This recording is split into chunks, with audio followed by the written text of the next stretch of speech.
Guys, good afternoon guys. Ito nga pala yung project natin ngayon.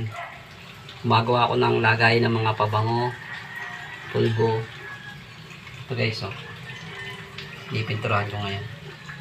Kakabit namin sa pader namin. Kasi para ma-organize yung mga pulbo, yung pabango. Alam mo na. Guys, construction ako ngayon. Ending ko. Pag day off. Pag day off po, ito ginagawa ako sa bahay.